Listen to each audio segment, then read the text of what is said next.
আমাদের দলের যে নেতারা আছেন, বিএনপির অঙ্গ সংগঠন থানা ও ওয়ার্ডে সকলে যারা এই এলাকায় থাকবে অবশ্যই 9টার মধ্যে আমরা যেন সেখানে চলে আসি। আমার কিছু পরিকল্পনা আপনাদের সাথে এখন একটু শেয়ার করতে চাই। আমরা গতানুগতিক উপায়ে যেমন আমরা কিছু খাবার বিতরণ করা বা কোনো কিছু বিতরণ করাটা আমাদের নেতৃত্ব কিন্তু সারা রোজা মাস ব্যাপী করেছে। আমরা যে কোরবানিতেও আপনারা সবাই কিন্তু এলাকায় অনেক কিছু করছেন সবার পক্ষ থেকে।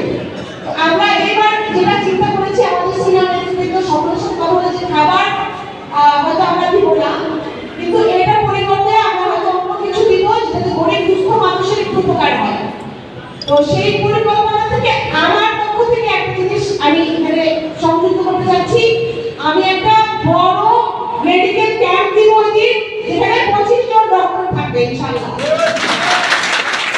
এই মেডিকেল ক্যাম্পে আমাদের সকলে আপনাদের যে দায়িত্বটা, আমি জানি আপনারা সবাই নিজের সময় ব্যস্ত থাকবেন, আগে থেকে বলে দেওয়া ওই এলাকার দুস্থ যারা থাকবে তারা যেন আসেন ওই মেডিকেল ক্যাম্পে, ওখানে ঔষধ সহ তাদেরকে মেডিকেল সেবা দেওয়া হবে আমাদের তরফ থেকে।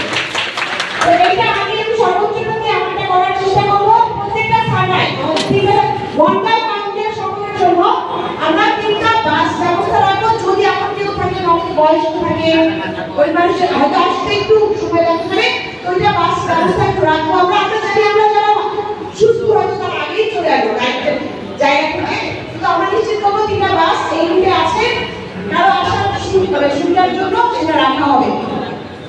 বড় রাস্তাগুলোকে আমরা চেষ্টা করবো আমাদের ছাত্র দল, যুব দল, স্বেচ্ছাসেবক দল থেকে রাস্তাগুলোতে তিনি যেমন বন্ধুকে যখন আসেন